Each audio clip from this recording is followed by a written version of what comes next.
داير ما يدور العربيه بغل ليه كده؟ ده احنا في ابليس لما يرجع بعد رمضان هيكتب لك شكر وتقدير. الفيديو ده للصحفيه آية الجيار، ركنت عربيتها في الشارع قدام البيت وهي بتركن. واحده ست قالت للصحفيه بلاش تركن هنا عشان صاحب البيت بيزعق لما حد يركن عربيته قدام البيت.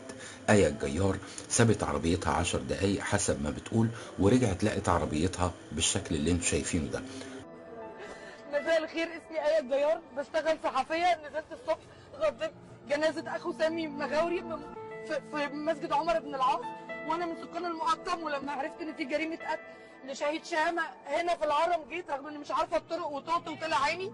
جيت قبل الفطار مفيش بنص ساعة عشان أعمل شغلي. كان كل ذنبي إني ركنت تحت عمارة. واحدة ست واقفة قالت لي ما تركنيش هنا، صاحب العمارة بيزعق. قلت لها يا حاجه انا 10 دقايق، وفعلا 10 دقايق وجيت لقيت صاحب العماره معاقبني كانه مشاويلي عربيتي اللي المفروض ان هي على الزيرو، داير ما يدور زي ما احنا شايفين كده. يرضي مين ده؟ يرضي مين ده؟ يرضي مين ده؟ انا نازله اشتغل ارجع الاقي عربيتي متشوهه كده. يرضي مين ده؟ حسبي الله ونعم الوكيل. يعني انت بتعاقبني عشان انا ركنت تحت بيتك؟ حرام، ده حرام. فكده مفيش قدامك الا كاميرات المراقبه اللي في المكان، خدي منها واطلعي على الاسم واثبتي حاله، الا لو سوحوا عليك عيل صغير. كلمه لصاحب وملك البيت اتق الله، ليه تتلف املاك الغير؟ هل اصبحت السوشيال ميديا اول خطوه عشان تاخد حقك؟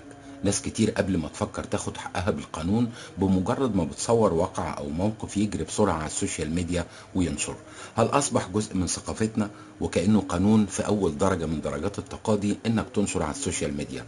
الفيديو ده تحس انها مسابقه مين يلحق يصور ويرفع على الميديا قبل التاني. كان ماله التليفون ابو زراير؟ لو انت مأجر محل ومحدده المده بطبيعه الحال، ولو صاحب الملك محتاج المحل، كل واحد يروح لحاله. ما ينفعش تقعد كمستاجر غصب عن عين صاحب المحل. الست اللي قدامك دي هي اللي مأجره المحل، وواضح ان عقد الايجار خلص ومش عايز يسيب المحل. صاحب المحل نزل وصورها، وهي كمان كانت بتصور، وتحول الفيديو كأنه مبارزه بين شخصين، وكل واحد يقول انا اهو بصورك اهو. اهو المستاجرين اللي عايزين يقعدوا في مالنا وبيوتنا بالعافيه اهي، بالعافيه اهي اهي.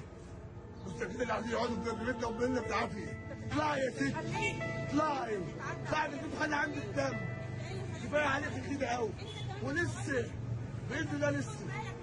يلا هذا انا بصورك انت، بصورك انت. شوفي بصورك انت اهو، اهو بصورك انت اهو.